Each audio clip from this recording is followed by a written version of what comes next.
I don't know any Portuguese. Lean to the right. Português. I know how to say Portuguese. Sorry, I messed it right. Obrigado. Okay.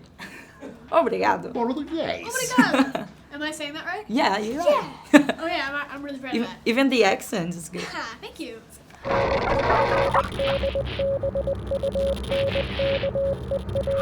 E aí, internet? Eu sou a Pri Ganiko e eu fui até Los Angeles para conversar com o elenco e o diretor de O Mistério do Relógio da Parede, da Universal. Lá eu conversei com o Jack Black e o Owen Vaccaro, que é o protagonista mirim do filme, além de ter conversado com o MacLachlan e também com o diretor Eli Roth, que é muito conhecido por filmes como O Albergue. Então foi uma experiência bem divertida e bem diferente falar com ele, porque ele está acostumado a fazer outro tipo de trabalho.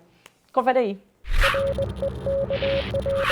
You were almost Green Lantern one time back in the day, so. I came that close. Well, it was never really real, but there was a draft of a Green Lantern screenplay that was written with me in one. Would you like to do a superhero movie now? Never say never. That's a classy answer. And you, would you like to? I'd be so down to do a superhero movie. Which one would you like to portray? But first, the real question is DC or Marvel? Okay. Right. I like Marvel Yeah. because there's so much more to it. Yeah. But Spider-Man. Any Spider-Man movie is the greatest. Yeah. They've been doing real good ones lately. There's an animated Spider-Man coming out soon. I'm really excited to see that Yeah. one. Spider-Man Into the Spider-Verse. You know. Spider-Verse, yeah.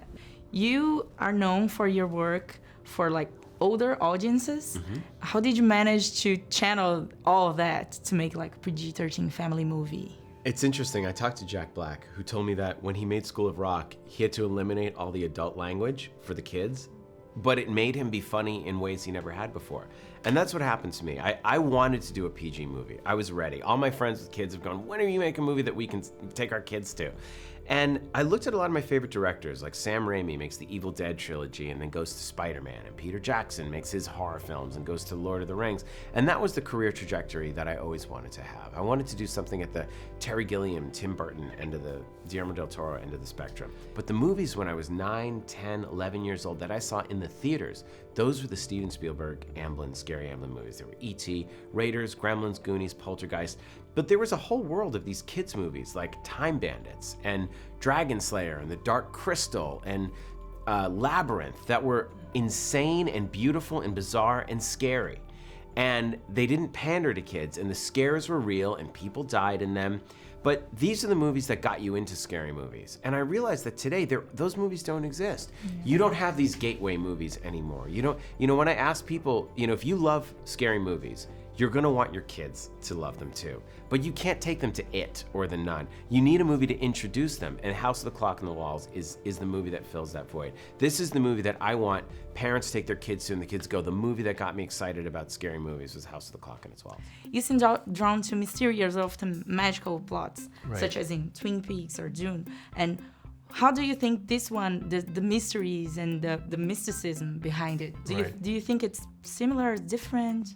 I mean, I think this is different. I mean, it's based on a wonderful book that John Bellairs wrote in the 70s about a little boy who's trying to fit in. He's trying to find out who he is. He's trying to figure himself out, and he gets himself involved in this world of magic, and both good and evil warlocks and magicians, and I think. The magical and the mystical is something that belongs in movies, and I feel like even with Twin Peaks, which you mentioned before, which certainly has a mystical and magical quality to it, I am drawn to those. I think those have a way of telling, or you can layer on your story in a very compelling way in that kind of theme. So I like them.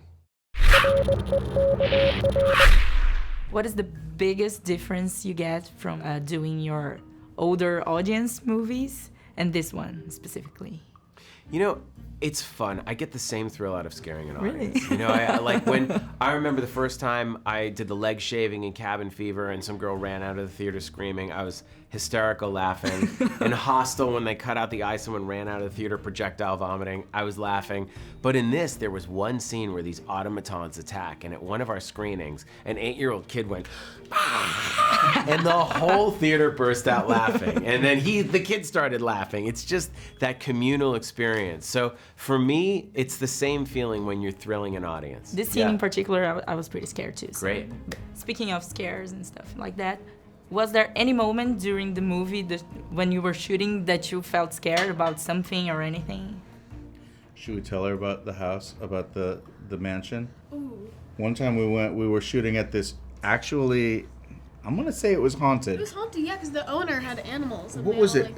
What was it called? The Candler Mansion. The Candler Candler Mansion. The Candler Mansion in Georgia. If you ever get a chance to go there and you want to see a real haunted situation, we go into this place. It's huge and it's kind of scary.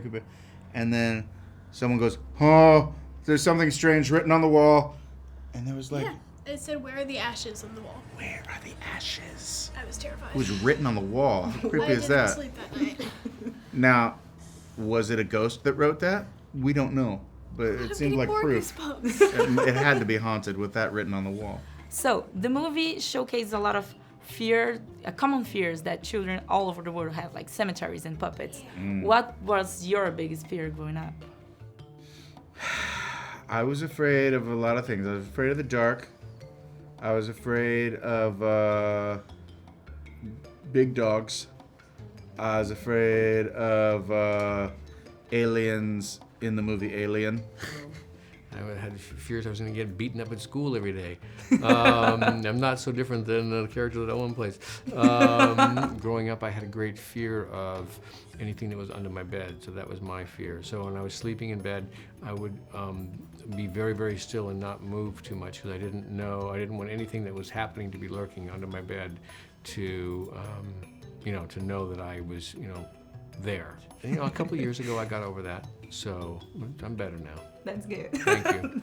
I have one really weird fear and then two fears that need a little bit of explaining.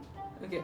My first one is the dark, but I mean, who's not really scared of the dark? I know, it's the That's scariest. terrifying. It's the scariest thing. But really, you're not really scared of the dark. I'm just scared of not knowing what's in the dark. Yeah. And then my really weird fears, bird animatronics. The animatronic birds. Well, then you should never do. What's that room in Disneyland where it's the tiki room?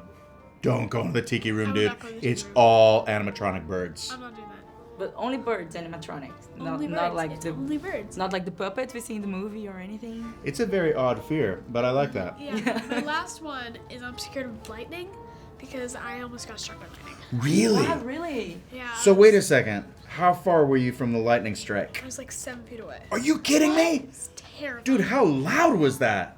We were in a car, luckily, but Right. it was.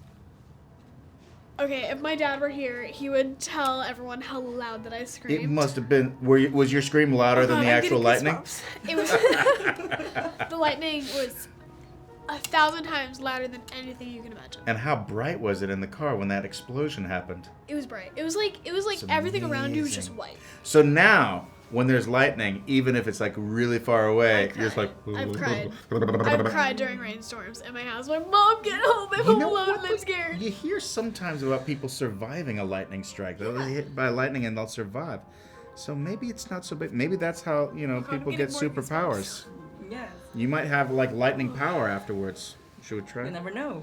Let me see if you have. It's not worth it to me though. And